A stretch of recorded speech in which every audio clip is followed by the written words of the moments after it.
welcome to Dean Suter, who I'll let introduce himself before we get into hopefully what's a good discussion on a number of different things. But also I'll keep any links that we need to refer back to in the show notes as well. So, for example, I'll link out to your podcast, Dean, and see any of the things that people might be interested in following up on. But really, over to you.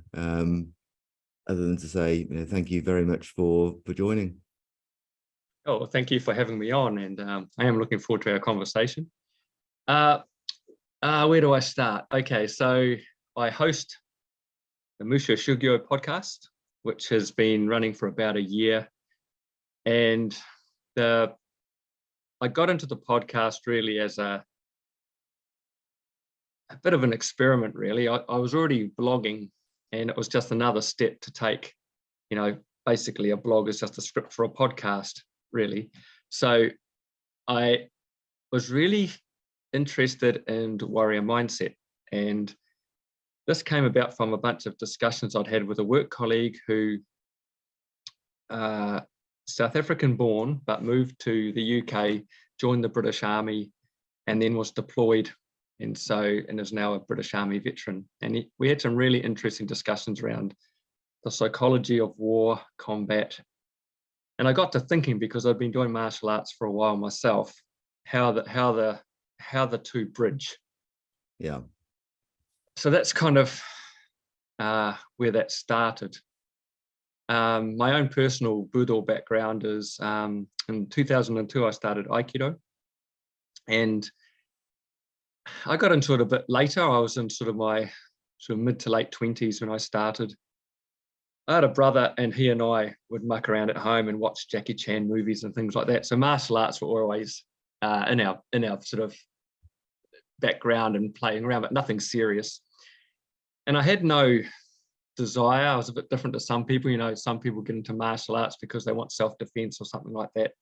It just wasn't really an issue. I mean, I live in New Zealand. It's a really safe place. Yeah. And I was of the opinion that, if you see some trouble up ahead, cross the street. Yeah. You don't have to get yourself into those difficult situations. You've got to go looking for it in New Zealand, really. So the reason I probably got into Aikido is because of my workmate. He was and still is a really great individual, a great person. And I thought, if a martial art can produce a guy like that, then I'm willing to have a look at this stuff, and didn't really look back.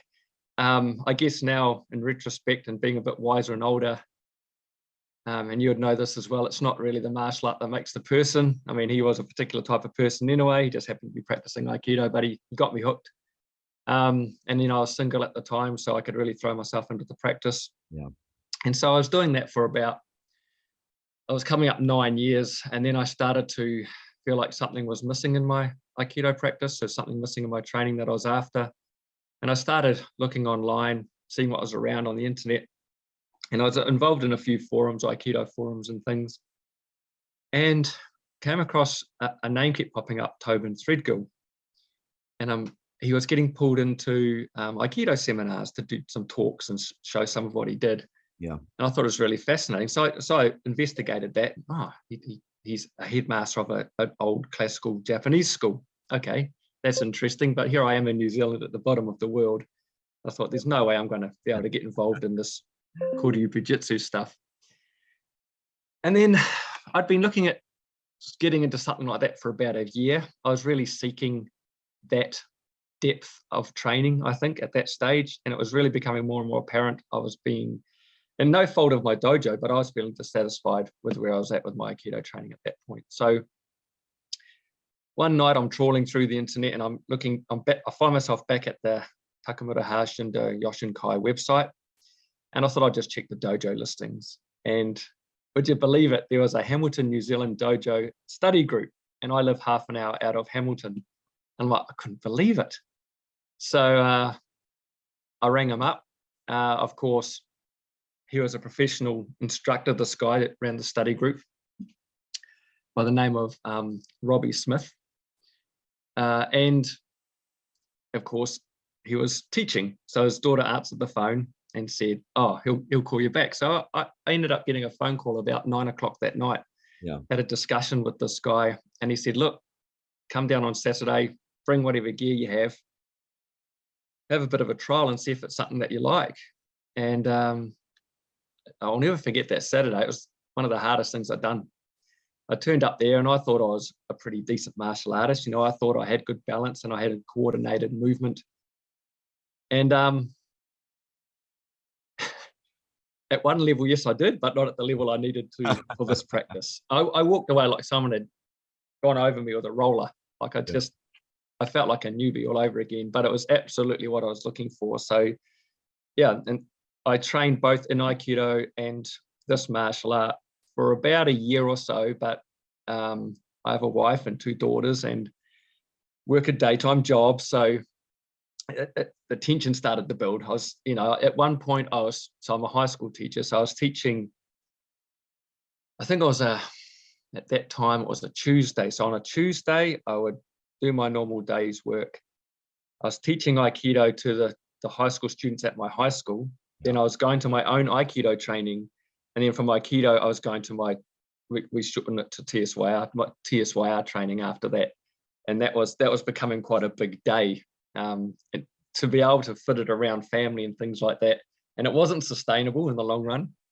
And so I spoke to my Aikido sensei and said, look, I think I'm going to prioritize this new martial art that I'm getting into.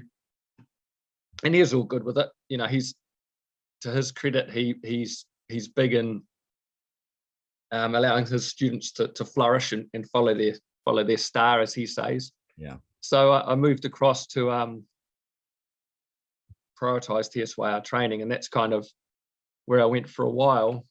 And then I still had the Aikido bug. I still do think there's a lot of value in Aikido practice. It has a different goal and mindset to TSYR, but it's equally valid. And so I would always say to my wife, you know, would drive past a community hall or an old house and go, gee, that would make a good dojo. Yeah.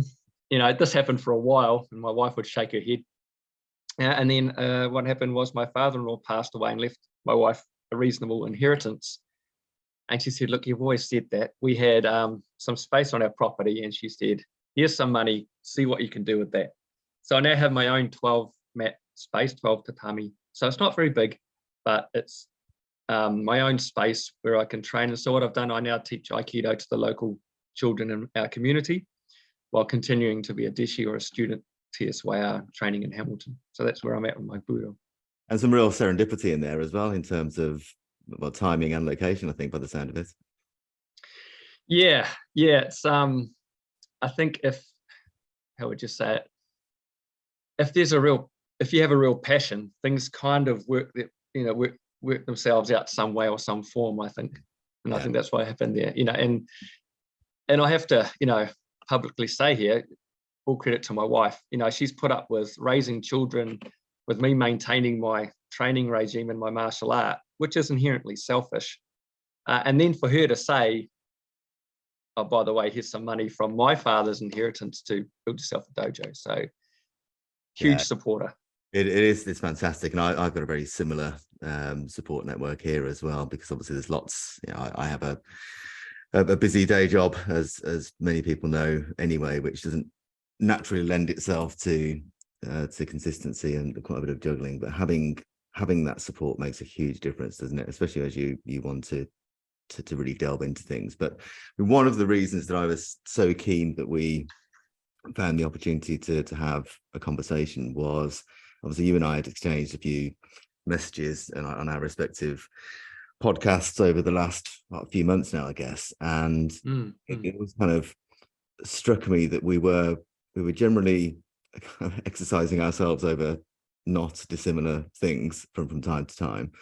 And you have, you know, this great perspective of kind of old and new, or classical and traditional, hopefully we can kind of get into a bit later on in some detail, because I think one of the things that I keep challenging myself with is this question of kind of preservation and promotion and all the things that we might, I think, across the range of of practitioners have, you know, a pretty broad spectrum of views and interests in. So perhaps we can come back to that for the latter half of this discussion. But one of the other things which obviously you mentioned right at the start was, I think it was around a year ago, if not slightly more, you kind of took it a step further. So having, you know, spent a grounding in Aikido and then moving into, you know, a true Koryu art for practice or for training. Then with support, having established your own personal dojo and space, then you take that step towards putting yourself out there, really, in terms of your podcast, which I have to say I thoroughly enjoy listening to, and it really would, you know, recommend it to anyone. I will put the links in the show notes because it's a really fascinating listen. And it sounds to me that you've really kind of grown into your podcast skin as well over the last 12 months. So what inspired you to take that step? Yeah, so I'll go back to that previous conversation I had with the Army veteran. I felt his story needed to be shared. Yeah. It comes down to, Craig, for me, it's the psychology. So it sort of crystallized as I've run the podcast. So I called the podcast Musha Shugyo, and for those listening who may not know, it's basically just comes from an old feudal term in Japan where warriors would go out and test themselves on the road, challenge people in duels or dojo crash and things like that to up their own skills. And so for me, it was an intellectual journey into this field. So I've sort of put my hand up at the start and said, I don't know the answers to all of this stuff, but I'm going to go on a bit of a journey and find out what I can through people's personal experiences, through books. And it's been really rewarding. It's been really rewarding. I've learned so much from the guests that have been on the podcast, as well as researching topics of interest for myself through books and whatnot. So why a podcast? It's a really good question. I think I was looking for the next challenge. Like I said, I've been blogging for a while, and I enjoy writing. Yeah. I do the creative aspect. And then I thought, oh, can I do audio editing? You know, and so I just jumped on good old YouTube and started to do some investigations and worked out what software I wanted to use and how this was all going to run, and just stumbled my way through, really, and it kind of worked out okay. And for someone like yourself to say, hey, I really enjoyed the content you've made is fantastic. It's really satisfying because I had no audience in mind. I just wanted to share my journey and share some of the stories I already knew. And I tell you what I really discovered is that I know some really interesting people that I didn't know were interesting. Yeah. You know, the first person I interviewed was a good friend of mine from my university days, who's now a paramedic for St. John here in New Zealand. And I've known that guy, we're talking probably a couple of decades. And the day he sat down and told me of his experiences of going out as a first responder, I didn't know most of that. And I was blown away. Yeah. And I thought, I enjoyed it immensely. You know, and people love to talk about themselves. They love to talk about their passions. And so, yeah, I just thoroughly enjoying the process. And presumably it's brought you into contact with a number of people that weren't in your sphere before. And I mean, obviously some of the guests you've had have been fantastic to listen to. Sort of following your sort of cerebral journey through warrior mindset has been, you know, incredibly fascinating. I have promised Randall of the Kung Fu Conversation podcast that I will do something along those lines at some point, but I keep circling myself back around to different parts of that particular thought process. But I mean, things like the join up you did with Matthew Kruger was, you know, that's one which, I mean, it's rare that I would go back to a podcast more than once, and that's one that's kind of drawn me back a couple of times because it's such a nice sort of meandering discussion that comes back to a number of things that really So tick my boxes as well. So what's next for podcast? Well, before I do the what's next, you bring up a really good point. What I didn't expect was the fabulous podcast community of now established connections with people like yourself and Randall Davis, you mentioned, from Kung Fu Conversations, Matthew Kruger with what he does with Walking with the Tengu. Everyone's very supportive. You know, I didn't know if it's going to be a competitive environment. I didn't know what I was walking into, and it's been really great. You know, people like Randall is constantly on the lookout for more. And I'm sure he does it to yourself and a few others. He's one of those great networkers. He's always out there throwing ideas your way. Here's a book idea. Have you read this book? This would be great. You know, he wants me to tackle Native American warrior culture, which I know nothing about, but absolutely happy to do that. But that requires me to upskill and do some reading. And so when you say what's next, that's kind of what's happening behind the scenes for the Musha Shugyo podcast. A lot of the time I'm reading books, I'm surfing the net and trying to get a good idea about a particular topic. And but always with the idea that I'm not the expert. So I'll cite the references I use. You'll hear me name the books and the authors and things as I go through, because I'm just throwing out there what I've put together, and the listeners, hopefully they'll follow their own nose if there's something that interests them. And you mentioned the meandering conversation with Matthew Kruger. So, you know, generally speaking, a podcast conversation sits around 1 hour. And my first conversation with Matthew Kruger blew the hour out. And communications with him after that, you know, I wanted him to come back on. Him and I really hit it off. Yeah. And I'm sure you can tell, we really bounce off each other. And so the second one was like, okay, we're just going to knock this wide open. Time frame's not an issue. Let's go. And that was the Warrior in the Garden episode. And listening back, boy, we covered some ground. It was just, we went all over the place, and it was all really good stuff. Like, we just really bounced off each other. It was really cool. So, you know, you can watch videos and read websites about how to run a podcast, but at the end of the day, I think you've got to be true to yourself and what you want to do. And, you know, I enjoyed talking with Matt. He enjoyed talking with me. So let's just let it roll.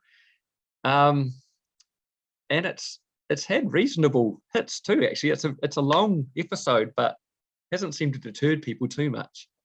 I've actually found, oh, sorry, you go. Yeah. No, carry on. I was just going to say that it's been really interesting watching the analytics around what gets listened to and what doesn't. My shorter ones, anything 15 minutes or less, not so popular.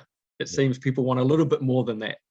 And not often me by myself with a script, and it's like, man, how much do I need to write before I get a decent length? And that's a challenge. Yeah.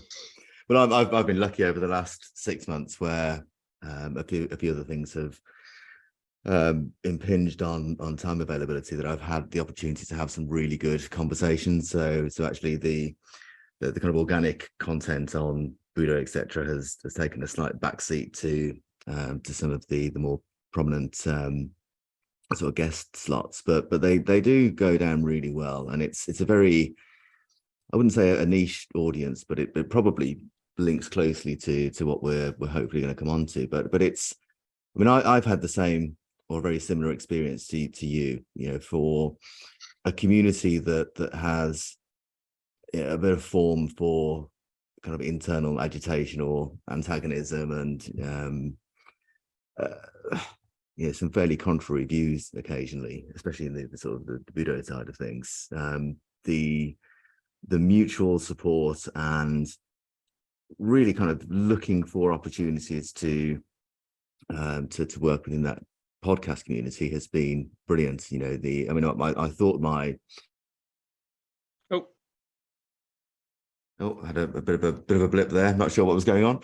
But no, I thought my network was pretty good beforehand, but just having the opportunity to be exposed to views from people in arts and with backgrounds that typically I wouldn't have encountered before has been brilliant.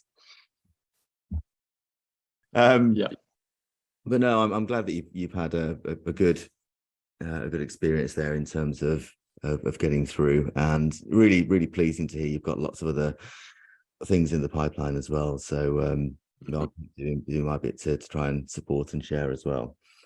Well, should we move on to what we'd sort of said we'd have as a bit of a core base for the discussion today? Because one of the things which, as I mentioned to you kind of offline, that I do really think hard about and don't tend to typically come up with an answer, which I think is probably the answer itself, is this question of modern relevance and preservation of tradition, and whether that's preservation of traditional arts or classical arts, depending on where you want to draw the distinction. But it's something which, it's a topic that gets people animated, and I think there's frequently an element of natural kind of embedded bias that comes with everyone thinking what they do is clearly going to have the framing of the best. But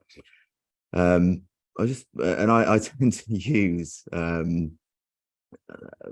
having sort of typically thought of Budo as kind of microcosm of broader life, I tend to use analogies or metaphors that sit slightly outside of it. So I might, if I go too far off the center track, then feel free to pull me back. But there's a couple of thoughts that I'll start with, I guess. But what really sparked my sort of return to this question of, you know, where is the balance and where's the need, and who makes the decision, I guess, ultimately, was kind of reignited probably about a year ago, through a kind of accidental non-Budo related article that I happened upon in National Geographic magazine of all places, where there was an editorial by Susan Goldberg, I think is the editor, and on the front cover of this issue is a big picture of Notre Dame Cathedral, and the centerpiece of the issue and the editorial was this question of what, or to what extent, should the roof and spire that was damaged in the fire of spring 2019, where should that go? Because apparently that had caused and continues to cause quite a lively discussion in France, where you have this situation on one hand, where you have this thing of obvious heritage and cultural value in terms of an asset, that has, you know, suffered damage and been rebuilt over the course of many years. But, you know, this was a pretty substantial threat to its future existence. But the thing that I kind of zoned into in the discussion was the debate about how that preservation basis should be formed. So there was a kind of general acceptance that a UNESCO World Heritage Site that encourages 10 million plus visitors a year to come and see the value in its history should be rebuilt. You know, a real kind of artifact of Parisian culture. You know, there's no doubt or question that it would be reconstituted some way. But one of the thorny issues was what that reconstitution should look like. So should it be perfectly preserved and rebuilt in exactly the same manner as its original, I say original, but you know, original as adapted format? Should it be somehow made slightly more modern or contemporary for contemporary usage? So, you know, do they take the opportunity to do something not dissimilar to what they did with the Louvre in terms of that? At one time, slightly controversial pyramid that sits out at the front. And then when you really get into the detail, one of the questions was, should the original materials, including the hazardous or toxic substances of lead be used in the reconstruction process. And of course, that's caused a huge amount of debate. And the more I kind of read this article and then delved into the sort of the more general subject of heritage preservation, mitigating current challenges, the more I was reading across to some of the things that we tend to encounter in Budo, in the sense of the sort of more modern traditions, so your kind of aikidos and karates and those arts established in the the late 20th, late 19th, early 20th century, and those Koryu arts that obviously have a much deeper and some would say richer history in terms of time, at least. So it got me thinking, and my ultimate arrival was that I still couldn't really arrive at a view. So I thought I'd take the opportunity then to go out and seek as many inputs from other knowledgeable people as I could. So that's kind of what sparked my current rethinking on it. I just wonder where you sat on that, because of course you have a decade or more than a decade in let's call it a traditional art, but then kind of deep involvement in a classical art. I know there's those distinctions are quite loose, but for the purposes of this podcast, hopefully they fit the bill. So where do you tend to start with that thought process? Well, first thing I'd like to say is transitioning from Aikido to TSYR was really important for me to be able to look back at my Aikido practice and reflect on it, and what does it mean and what does it look like. Because I would say while I was in it, I thought different things from what I now think about Aikido practice. Even though I still teach it and I still find value in it, it's changed. So I'll give you an example. So in Aikido, there's the Jo staff, there's the Bokken, and so I thought I was a swordsman. I thought I was swinging around a sword and I knew what I was doing with a sword. Then I walk into a classical Japanese sword school, and everything I'm doing is wrong. And I had to retrain. And then I had a moment of, I said, what's the Bokken and Aikido about then? What did I just waste however many years swinging that hunk of wood around? And the reality is I just didn't understand the training goals. So I think to help answer your question, this idea of promoting the art versus preserving it, is what are the goals of the art in the first place? Why was it created? What's it for? Once you know that, I think it helps. So it's really clear in TSYR what it was made for. It's basically made to train somebody to cut someone down with a sword. It's as simple as that. Aikido's not. And the Bokken has a place. The Bokken informs your empty hand practice, and that's its primary goal. So I didn't waste my time with the Bokken. I was using it exactly the way I was supposed to within that training paradigm. And this is where I think we start falling over a little bit when people start arguing and getting controversial, is that every martial art sits within a training paradigm, within a particular context, and it's comparing apples and oranges. And I don't know if we want to get into the talk of MMA and the UFC and things like that, because this is really where it starts causing a lot of these conversations. But they also, whether they want to believe it or not, sit within a training paradigm. So I think that helps. If you start looking at training paradigms and the goals of a given art and what it's for. So for me, when I left, I didn't leave it, but transitioned across from Aikido and really honed in on my TSYR practice, I spent a lot of time asking myself, what the hell is Aikido for? Because I now had a different perspective to compare it to. Up until then, I didn't. And I'm really comfortable with what I think Aikido is for now. And I teach Aikido to these children in my local area, but it has a TSYR flavor, if you like.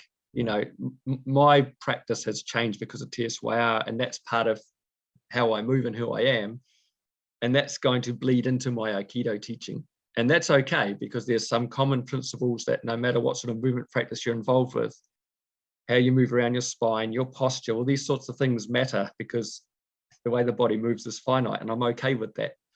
But the training paradigm and the mindset, and this is where my podcast comes from, is very, very different. Yeah. You know, I'm not going to teach TSYR to children. I have a moral and ethical obligation not to, actually. You know, I don't think that's a good idea. But Aikido, absolutely. So I hope that goes some, I've got some other ideas, but that goes some way towards maybe explaining some of that. Yeah, no, I think that's a pretty helpful perspective to start from, isn't it? Because I think there is the question of purpose is frequently overlooked, because you have this, and I think this is, I mean, I'm a huge sort of fan of, or proponent of the benefits that the opening up of knowledge from, you know, podcasts, the internet, you know, the access to information that we have now that those that have gone a few generations before us just didn't have. And I think it's been on balance great compared to the downsides. But the flip of that is the rather more negative aspect, is that you do end up with extreme polarization of inputs, and most of the people that I encounter or choose to be around in the Budo community probably sit somewhere in the middle of those extremes, and aren't that prominent or vocal outwardly, because they just kind of get on with their own thing with a really good understanding of what they do, and you know, they choose to spend their time and energies with people who are you know, of a similar proclivity. But the danger with that is that the noise that's created on the extremes can be overwhelming to the point where it becomes white noise, and you have this really absurd and I think probably inherently flawed starting point of the presumption of a binary good and bad outcome. So, you know, my art must be the best one because it is the oldest, or it's the best for self-defense, or it gives you the best workout, or it's got the highest spiritual development aspects. You know, so wherever one is starting from tends to be the position from which to defend, which I think is the wrong way to look at it, because I agree with you that the purposes of these are pretty vast, actually. And I think even within the arts, those that have developed towards the end of the Edo period, where you know, the feudal and civil culture was quite different to how some of the historic arts have been formed. You know, those things have a relevance in terms of what we're looking at today, because it influenced, you know, the path that's been on. But I mean, your sort of brief mention of MMA and kind of extracting from that BJJ, again, you know, some of my really good friends are very good BJJ practitioners. I don't claim to be an expert in that particular art by any stretch. If you ever see me roll on a mat, you'd know why.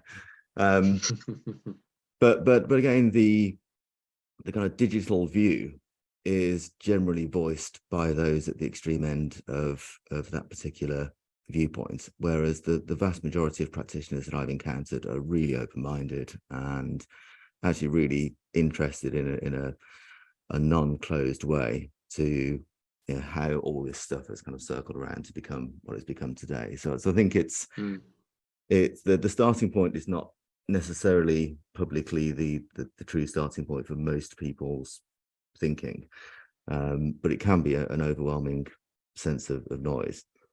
But how much do you think that sort of external factor and rhetoric is or can be detrimental to what might be the future of the arts? Yeah, you touch on a really good point there, because as members of whatever particular martial style or art you're involved with, you have to make a choice and sometimes I think this is a maturation thing as a martial artist. You start off as a student and you can be quite selfish. I just want to learn the art. I'm not really too fussed what other people think because I'm just into this stuff and this is my stuff and it's really cool. Yeah. But then as you get older, you start to go, wait a minute, how do we keep it going? Who's going to keep teaching this stuff?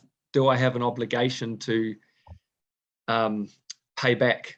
And that's kind of why I teach Aikido, to be honest, is that someone else spent their own time, and it's, let's face it, predominantly voluntary. The fees go towards hiring or leasing buildings. That there's not really a lot of money going back to the person teaching it. And they, my current Aikido instructor, he's still teaching. He's been at it for decades for the love of the art. He enjoys it.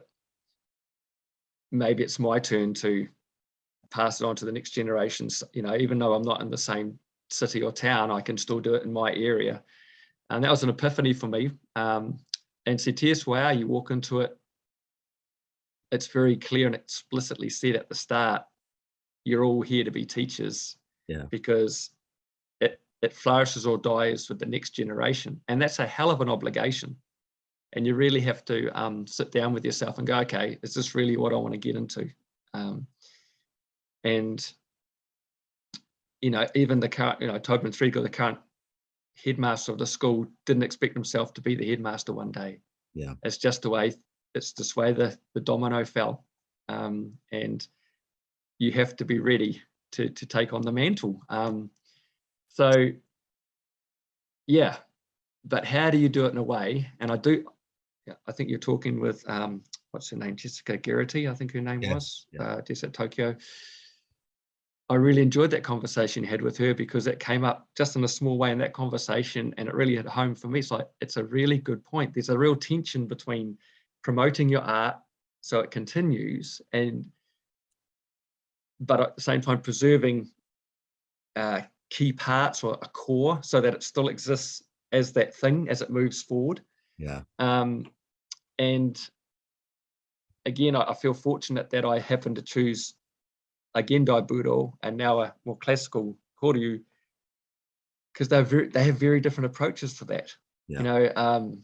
Things like, and Aikido is a really interesting one because it gets absolute hate on the internet quite often in martial arts circles, but it's not effective. And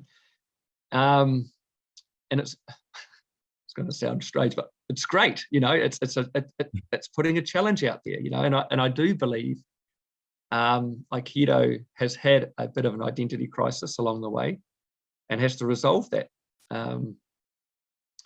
Like you said before, people that are quietly getting on with their practice. Here I am. I live in the countryside, 15 minutes out of the nearest town, quietly getting on teaching Aikido. And I have the luxury to do that because Aikido is an international martial art. It's got, Hombu in Japan. It's got this massive organization. So it's not going to go away. It may not be as big as it once was, but it's not going to go away. There's too many people that are practicing it. Whereas on the other side, you've got TSYR, where worldwide there's only just over 200 practitioners. Intentionally so. There's a reason for that, but that makes it vulnerable. Yeah. And within that as well, you've got the organizational structure. So a Gendai Budo is much more democratic, open. You've got a committee. Koryu is run by a headmaster, along with the personality of that headmaster. Mm. And you take it on, warts and all. You make that step. You say, I want to learn from this person. No matter what you might think of them personally or anything else, you accept that. Yeah. And that person can give and take away teaching licenses. It's not like you get your black belt in Aikido and you got it for life. It doesn't work like that. If you, for whatever reason, it doesn't have to be a justification, but if you stuff up in some way within the Kai, your license can be revoked. So it's a really different culture. Yeah. I mean, do you find that? I mean, because that is a very different psychological commitment to the Gendai arts and those kind of traditions follow the kind of licensing mold and all of those things. But do you think that's easier by virtue of the fact that the primary goal there is is preservation and continuation, as opposed to, I'm hesitant to say evolution, because of course all of the arts have and will continue to evolve, otherwise they will just die. But there is definitely a, going back to the Notre Dame example, there is a core of, yes, it might be the architect of the day who ultimately decides how the building in this case is brought to life in the 21st century to fit the audience that architect is pointing towards. But it is inherently preservation. They're not trying to turn that into some kind of grand opera house and dual purpose the thing. It's very much a case of we don't want to preserve just the essence, we want to preserve the actual thing itself. And I think that is, for me, one of the big differences between some of the the traditional arts, so the kind of late 1800s onwards, and the really classical historically steeped arts, where they have that tension of it's not a competition for airtime, because as you say, the practitioner numbers are inherently and intentionally small, and that's kind of a quality control mechanism if nothing else.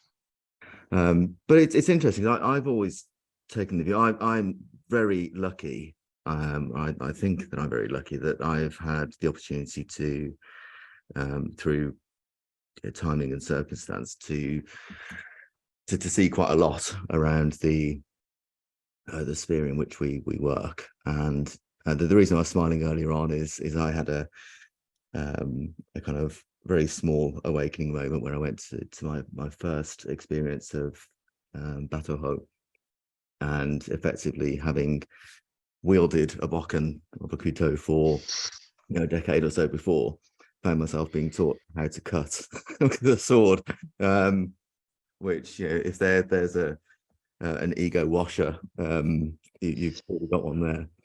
But it is, I mean, I think the basis of preservation is a really strong foundation to build from. But I've always thought that if I were perhaps 2 generations behind, I would have, just because of how I tend to think and how I tend to move, I would have probably sought out and committed to a choreo art in probably in blissful isolation, because at that point, if you look at the timing of Draeger's books, for example, which is what really kind of popped knowledge into a broader public domain, which is what early to mid 70s. So it's kind of 3 classic books on Bujutsu and Budo and the interweaving of the two.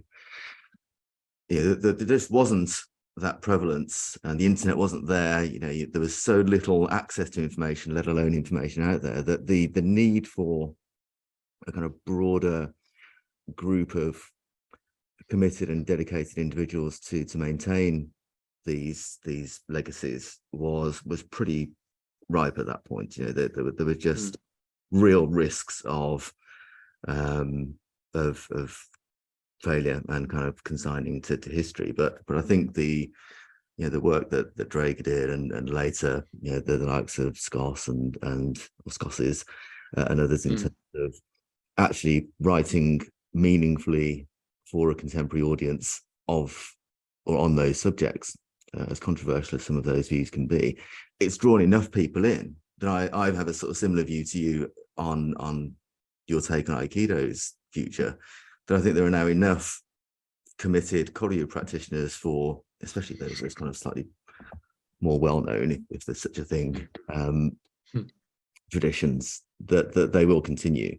But I think that there's also enough people around that means that they're not under pressure to adapt as much to the modern world. And I know that sounds really odd, because of course we're talking digitally, thousands and thousands of miles apart about exactly that subject. But at the core, there's this pressure to change, and I hear it a lot about Aikido. How will it survive? How can we make it more relevant? How can we convince the MMA guys that it's a useful self-defense tool? Well, maybe that's not the right question. And we're using Aikido as an example, because of course we both have history with that particular art. But you can say Mm. the same thing of, Japanese jiu-jitsu, which is my background. Mm. Some of the karate styles. Tai Chi. Yeah, Tai Chi, yeah, Yeah. Yeah. great example. Yep. And I mean, I look at the read across with Wado-ryu karate, which of course does have a natural linkage to what you're now practicing by virtue Yes. of history. It's really, Yes. really fascinating to watch. But on sort of moving back onto that point about do we need, is there a real need to kind of defend either the classical or the traditional arts to the fighter crew who is single measure of success or value is the ability of someone within a set of rules that are assumed to translate into the kind of mythical street fight in inverted commas, or is that something that we tend to all get a bit over exercised about and should just move on? Yeah, I think short answer, no. I don't think we have to defend it. I am really comfortable with what I think Aikido is for. I do, and this, the other thing we have to remember is this has happened through history many, many times. Kano would have had to have been dealing with this. Yeah. Ueshiba with Aikido would have been, any founder of any martial arts had to go through this tension of preservation versus promotion. These guys changed things up in their time. What Kano did was really, really different. He was really cunning. I don't want to get into it now, but his marketing was brilliant. To achieve what he did. And any of these guys, the fact that we're practicing their martial arts now, I mean, that they were successful in getting it into the public's face, and that required promotion. So this is not new. And yep, MMA is the big kid on the street at the moment. It's the trend, but it won't be. It'll change again. Even within MMA circles, for a while there, the Gracies, grappling was king. And now there's a bunch of strikers coming through, devastating everybody because everybody's got all the skill sets. And now if you get a really good striker who's got some groundwork, they're starting to devastate us. I can't remember his name off the top of my head, but he's karate based and he's got a really good striking game and he's decimating in his weight class. So it's just really, this is going to sound so arrogant, but it's so immature to think that there's one king way of doing anything. Yeah. So I think let the squeaky wheel keep going. Let the small rowdy groups keep doing what they're doing. Because if you're confident in your own practice and what your practice is, Matthew Kruger uses a really cool term. He talks about win conditions. What are your win conditions? Right? Aikido's win condition, as far as just my opinion, is to de-escalate and get out of a physical confrontation.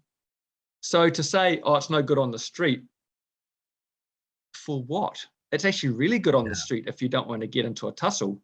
Once you're in the tussle, yeah, maybe something else is better. But why are you in the tussle in the first place?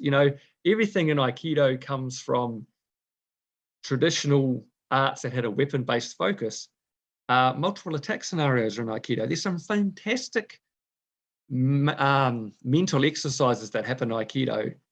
And I have had success from one of my high school students successfully used Aikido when she got jumped by a guy. He literally jumped out of a bush when she was walking down a road and she fell into hanmi. She fell into stance and it freaked him out and he ran off. Yeah. And so that's successful. She didn't throw a punch or put him in any sort of hold or anything like that. But that young woman is alive today and happy, and nothing bad happened to her because she just, fell back on some learned responses. So, and then, like I said, TSY is very different. It's absolutely, it's predatory. So I love the fact I've got these two very different mindsets, and I keep coming back to mindset because I think at the end of the day, it's, this idea of win conditions. What are you setting out to do? Yeah. And is the art you're practicing achieving that for you? Great, carry on. If it's not, change. If you're moaning about Aikido and you're not practicing Aikido, why are you moaning about Aikido? Yeah. I don't even understand that. And I'm using Aikido because, again, you and I have that shared experience. But there's other martial arts, and now you remind me of something else when I started to realize I was in Aikido for different reasons for other people. So I was in there and I did enjoy the martial element of it. I enjoyed the fitness of it. And I was a young 20-something male. I was really getting stuck into my training. But yet afterwards, I want to talk about the history or the particular development of a technique. And I'd see eyes glaze over. And I remember one woman said, I just come here for fitness. Yeah. It knocked me off my feet. So it's so broad why people do martial arts anyway. So once you start taking into account training paradigms and then people's own reasons for coming to the training, these arguments about what's best and what not just sort of fall over. Well, that's it. I think it goes to your point about purpose as well. You have the purpose of the art, and I'm absolutely with you as well. That I actually don't think it's that difficult to become a competent fighter, if that's what you want to be, because those skills are fairly easily acquired.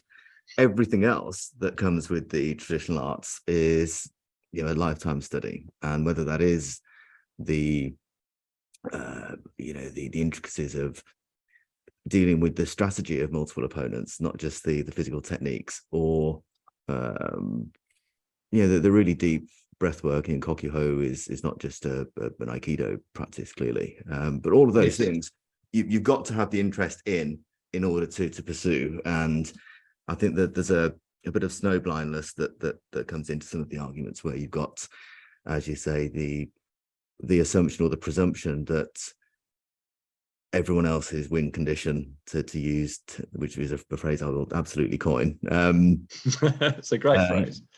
Thank you, Matthew. That's totally gone into the vocabulary. Thanks, Matthew. The assumption that everyone's starting point should be or would be the same as one's own is, it is, as you say, it's highly immature, but it's also quite naive, and it shows a real kind of lack of depth in intellectual capacity, and that's actually fine for a lot of people. Where we're talking about the majority of people who practice martial arts in any way not being interested in that depth. As you say, it's a perfectly acceptable, happy, superficial lens on things, which gives people what they want. A bit of fitness, some acquired self-protection skills, some social activity, some community, the ability to dress up in black or white pajamas, whatever they kind of get their fix from, then that's great. And I think that's fine. I said I kind of think occasionally in metaphors, and you have the kind of purpose of the arts, and then overlaid for me with the purpose of the practitioner. And I was chatting to someone the other day, and the example I drew it back to was actually a vehicular one. So I imagine that most people listening, whether they're car people or not, would know what a Land Rover was. So and I happen to have a Land Rover Defender, which is constantly leaking and breaking down and falling over and all sorts. But that again, the analogy to something which that's a vehicle which has got kind of iconic traditional history attached to it. I grew up in Solihull in the UK, so they were made kind of 5 miles down the road from where I spent my youth, so they've kind of got a special meaning for me. But across the range of Land Rover owners or enthusiasts, you will have those who are determined that the early models should be inherently preserved and restored in the way that they were originally produced. And then, of course, you'll have the modern or the mod cons and everything else. But you've got this spectrum or this continuum where that moves depending on the person. So it's still a Land Rover, and they're still pretty good at getting up and down dodgy terrain. But the later models will have air conditioning. You don't have to flick open a piece of metal to get a bit of wind in the vehicle. They don't break down every 5 minutes. But these things were used predominantly at one point for military purposes. So they have a kind of slightly linked martial history.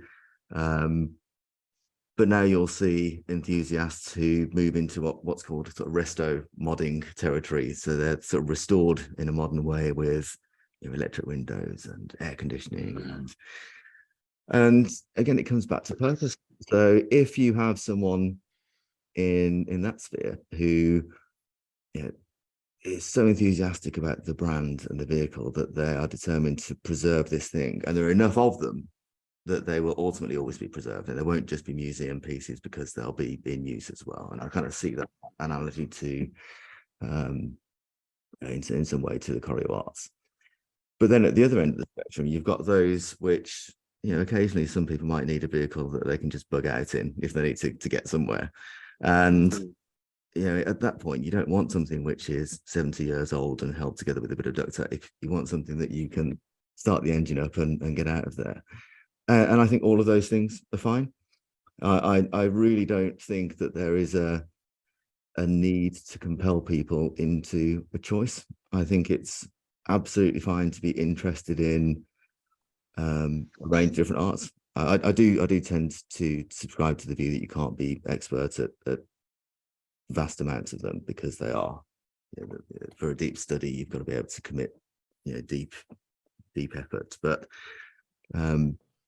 this kind of assumed wisdom that it has to be one thing and it has to be this thing because this is the best for the purpose that I choose to determine is the best purpose to pursue seems very odd.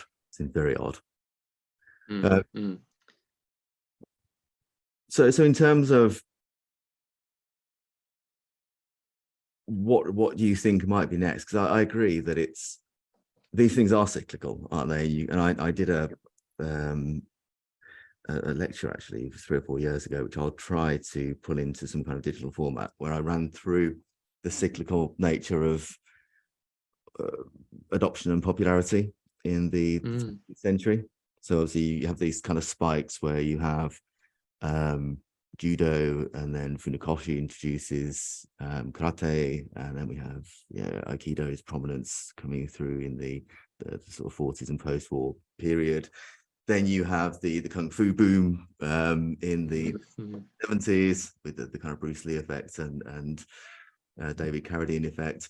And you have the sort of ninja boom of the 80s and the 90s, and then as you say, kind of moving into the kind of Gracie territory and the morph into MMA. So there will be something new, and my view, or partly formed view on some of that, is there's usually a group of enthusiasts who don't want to be kind of second or third generation of something and be very good at it.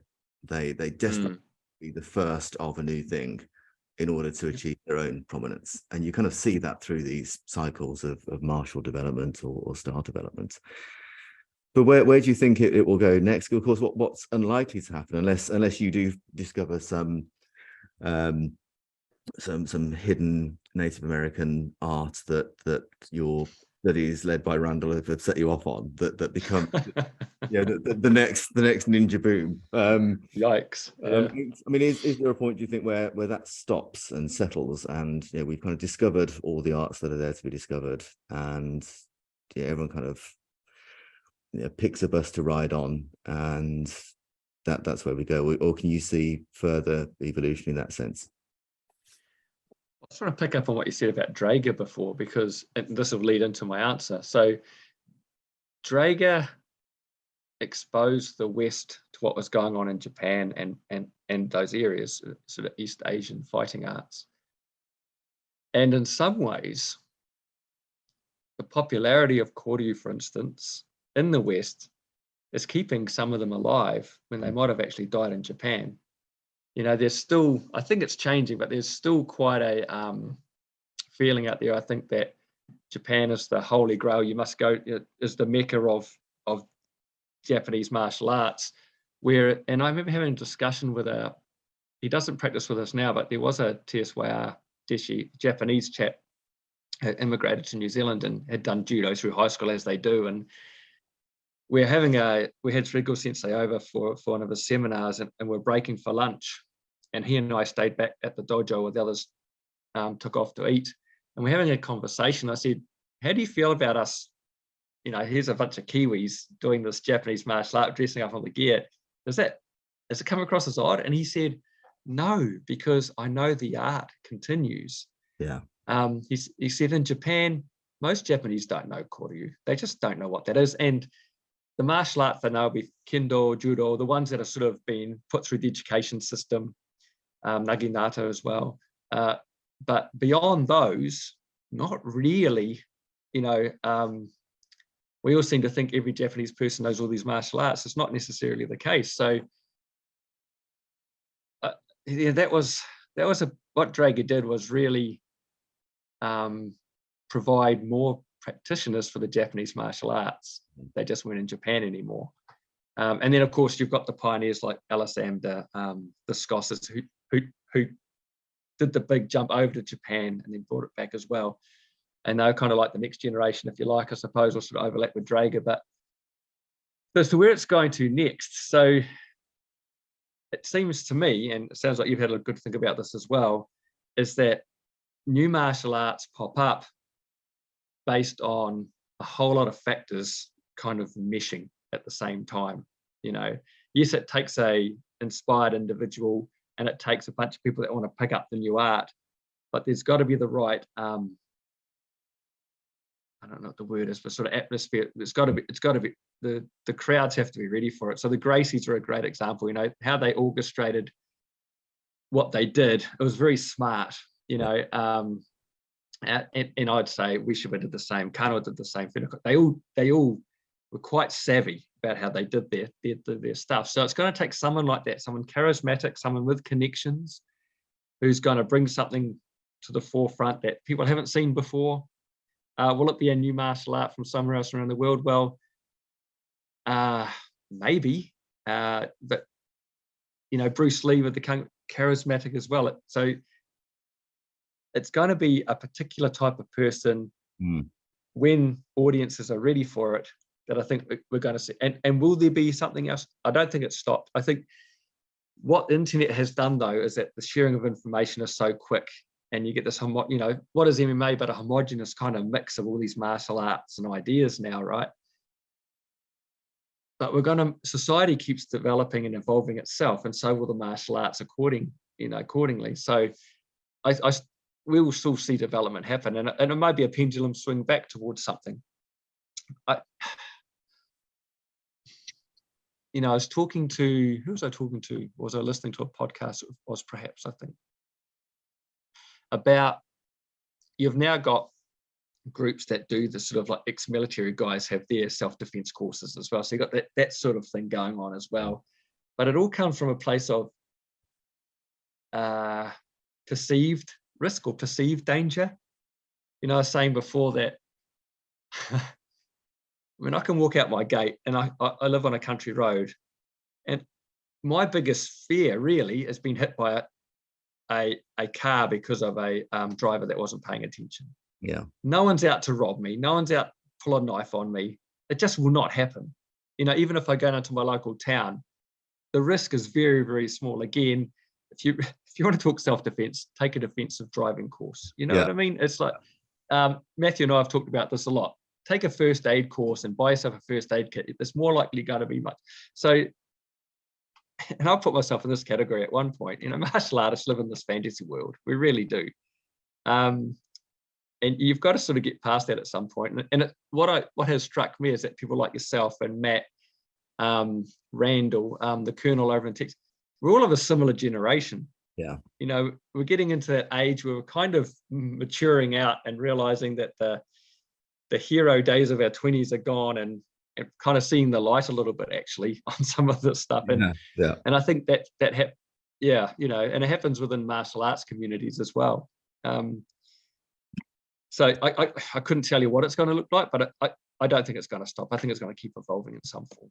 Yeah, I mean, I think that the range of views and as you said, the kind of immediacy and accessibility of information will clearly have a big influence on that. But I tend to lean towards something you kind of alluded to, which is this concept that self-protection and martial arts in that sense are not, again, in blissful isolation, but they're also not the same thing all the time. And that's quite an interesting dynamic to manage.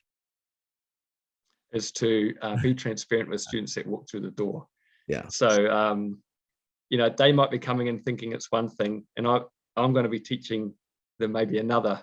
Let's have that conversation, make sure we're on the same page before we begin. And I do it with my students here with Aikido. Even though the children, I still say, what do you think Aikido is about? Here's what I think it's about. Here's what I'm going to try and teach you. Yeah. Is this still something you want to do? And if you go back to that preservation promotion, I don't mind if the kid says no and walks back out the door. I'm okay with that. Yeah. Because I believe what I have got to teach is of value. It might be not of value to that person, and that's okay. Yeah. But also, I guess being prepared to accept that, recognize that, and again this kind of constant view of what the purpose of the art is and what the purpose of the person is. But then to actually, this might not be for you, or this doesn't accord with how I teach or my views of this particular practice, but this might be a better fit. And I think that's perhaps something which as a community we've not been that good at collectively over the years, because the effort has all gone into convincing people why we're right with our particular policies, rather than saying, well, actually, this might not be a good fit. That over there could be a really good fit, because ultimately, if that's something which is going to be a bit more aligned to what they're seeking, then great. But I think we tend to kind of close the door on those that we can't convert a bit too quickly sometimes. But hopefully that's where this kind of discussion, and again, I sort of alluded to kind of a meandering view, and we've kind of taken that route to today, which I'm really pleased about, because I think that this is, as I say, it's at a personal level, this is something that I think about a lot. I think the more I speak to really well-informed, thoughtful people, I'll probably continue to think about it, but I'll worry about it a lot less. Yep. Absolutely. Is there anything that you would particularly want to wrap up with? So I found the discussion really, really fascinating. I'm really grateful that you found the time to speak to me today, because I think it will go down very, very well with the audience as well. Yeah, look, thank you for having me on and giving me the opportunity. I really was quite surprised when you offered. I see myself as a small fish in a very big sea when it comes to the podcasting community and just doing my own thing. But I guess just as we were talking, I would like to say to anyone out there who's either thinking about changing martial arts or taking up martial arts. I know a lot of your community are probably martial artists, but do seriously consider what your own purpose is for training. And if you haven't, dig a little deeper in the art that you are training in to see if it is still, fitting the requirements that you're after. I've been really fortunate in the teachers I've had have been very open-minded and have encouraged, because even within a particular type of martial art in the schools, there can be issues and politics, you name a martial art, there's politics with different groups. And I've been fortunate. So I mean, and that is about choosing your instructor, of course. So I've been fussy with the people I've wanted to train under, and I think that's been a really important thing to do. So yeah, going forward, just obviously have a listen to my podcast if you haven't. I've got to put that plug out there. Why wouldn't I? Musha Shugyo podcast. But really, more importantly, go out there and find what works for you, and whatever martial art it is, that will keep that martial art going. So get stuck in and practice it. Yeah.